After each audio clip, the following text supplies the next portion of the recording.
Hey, John here. I finished up my logging for the winter. Finished up a little bit early, kind of ran out of trees, finished the job. Too late to get starting anything new. I'm out here tapping trees, lots of time on my hands, and I got thinking, and I thought I'm going to do a video on something probably a little bit different. If you've been following this channel, if you maybe stumbled onto it, chances are you're interested in the chainsaw thing, cutting trees, cutting timber, running logging equipment.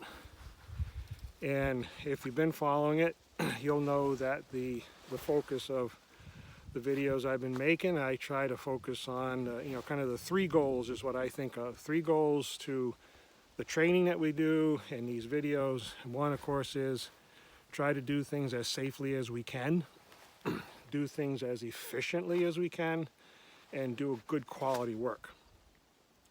To that end, there's lots of tricks and ideas and techniques and equipment. We get into filing and notching and back cutting and all that sort of stuff, okay? What I like to focus on, and if you read the description of this video, is something that I think can, well, one, habits, okay, the habits can be good, and yabba-isms.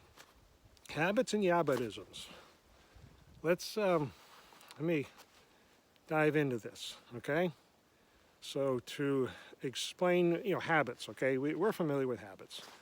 It can be a good thing, and say notching a tree. We do things that's just a routine, something that we've done it long enough that we really don't have to think much about it. It's just the way we do it. We lace up our boots out of habit.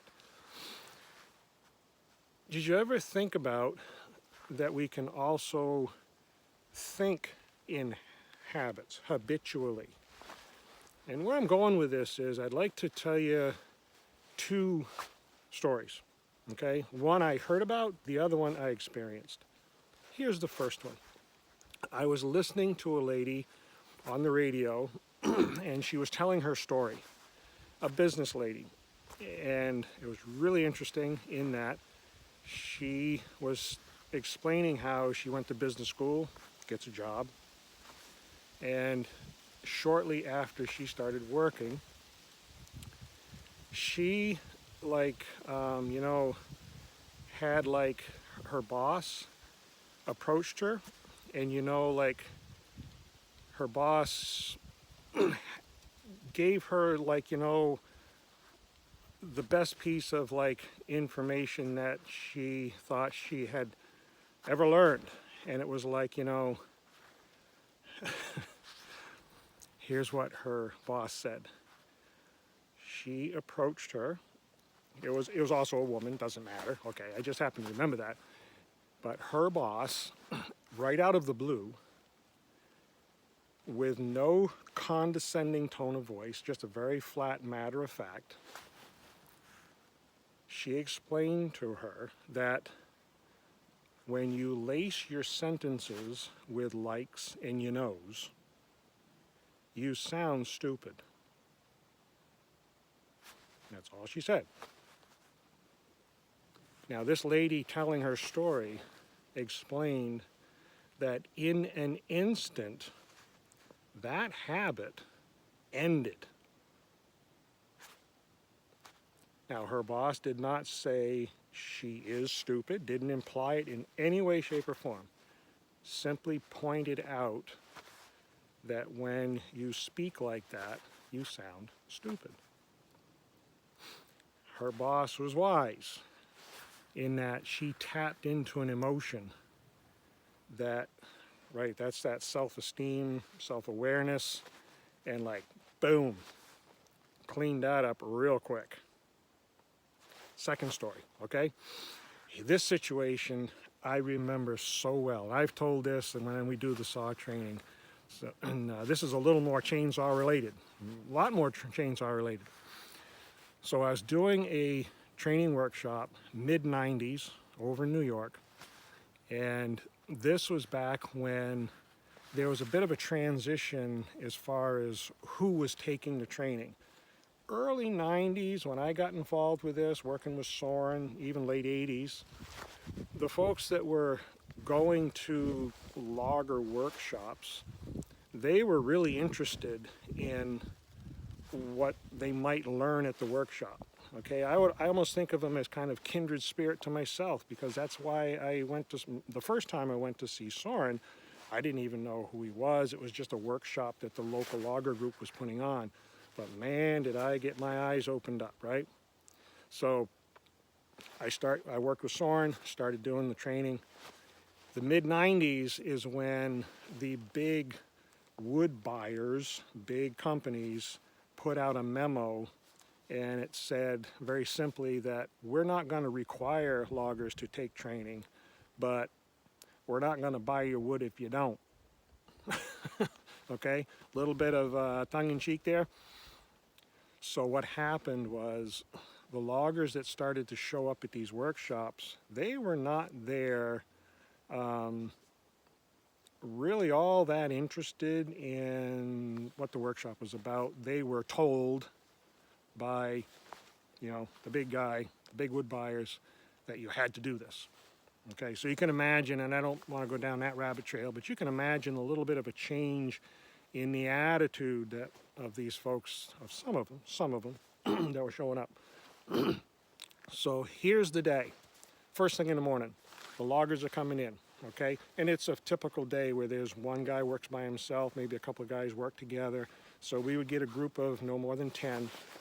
Well, 3 generations got out of this one truck. And all 3 of these guys were just infused with yabba-isms. And what I mean here, there was, just to set the stage, there was Granddad, there was his son, and then the grandson, okay? So the grandson, as I recall, was 20-ish years old, kind of give you a picture of the age here. First thing, no kidding, first thing, Granddad walked right up to me, right out of the truck. He come walking right over to me, right up close. He took his hard hat and he slammed it on the ground. And he says, "That's what I think of them things, Sonny." I can remember thinking, oh boy, this is going to be an interesting day. And yep, just as I kind of surmised, we got into the day. And I always started with talking about some protective equipment, some options, how to take care of it, and so on. Well, the yabba-isms, from all 3 of them. I couldn't explain or talk about anything, but they wanted to chime in with their yabba. And they wanted to throw out a scenario where what I just had explained wouldn't work.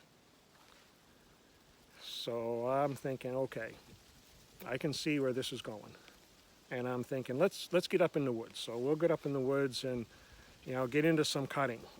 And now I'm not saying any of this, of course, out loud, but I'm thinking, is there something that I can do? Because I want to win these guys over. I don't want the headbutting. I'm here to, help out as best I can. So we get up in the woods and I spot a tree.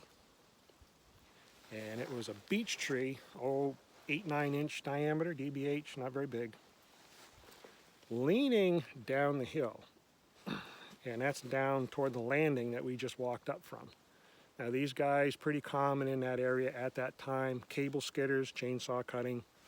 So if you can get a hitch laid out, right, it's nice to get them by the butt.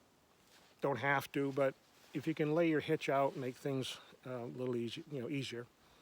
So I talked through, I said, guys, how about this here? So I spotted out, I forget, there was 3 or 4, maybe 5 trees that I talked through, and I said, how about if we lay these down here, and then, I'll put this beech, I can lay that beech right up the hill. And one of them, I forget who, doesn't matter, but one of them jumped right in with that, well, push it up there with the skidder. And I says, we could do that, yep. But I said, let me show you, another way of doing it. So I cut the beech. laid a notch in it, and I did the, if you haven't seen it, probably have, you know, you do the notch and then a bore cut from the notch out the back, put your felling wedge in the back, 2 little side cuts. You know, and I tapped that over with my axe, probably took me 10 to 15 seconds. That tree hadn't hit the ground, and I shut my saw off, and one of them, it was the grandson, I do remember that. The grandson jumps right in with the, yeah, but you could push that over with a skidder. I'm not kidding when I tell you that his father slapped him, and I'm talking popped him right in the arm, and he said, shut up. This fella here is going to teach you something. Now I got, right, the rest of the crew standing around watching this, and I'm thinking, oh boy. Now I'm willing to guess, I didn't talk about this out loud, it wasn't the time or place for it, but I'm pretty confident that the dad did a little arithmetic, right, a little math. And he realized that 30 seconds ago, he didn't know how to do that little cutting idea with a tree like that. And the math that he did was, yeah, you could push it over with a skidder. You could cut it down the hill, right? Which wouldn't have been very handy to lay out and make up the hitch. And what he realized, this math that I'm talking about, is he realized that in 2 minutes' time, he'd learned something that it could save him time. Saving time, time is money, okay? So what happened there, I kind of make a parallel to the business lady who got the kind of the gut punch emotionally, right, with the you sound stupid when you talk like that. And what this fella realized was, maybe I'll listen for the rest of the day and learn something else, right? Instead of that habitual, there's our operative word of the video, right? The habit, that thought pattern habit of, yeah, but, and create a scenario where, well, that wouldn't work there, okay? And this is the point of, that I thought would be worth your time. Careful of being in that thought pattern of the yabba-ism. I have learned, and I've told the story many times, of going to Soren's workshop that first time. And I didn't, have a negative attitude, at least I don't think I did. But when he started to show me some ideas that, that's pretty neat. That could make me money, right? I listened and watched with that intent to learn instead of that yeah, but kind of reaction. There's a saying I really appreciate, right? Some people listen with the intent to learn, others listen with the intent to respond. I've worked with some folks, maybe you have too. You can't get all the way through your sentence and they're already talking over top of you with the yabba-ism thing. And you know that, it's going to be a tough time trying to learn anything with that sort of an attitude. I don't know.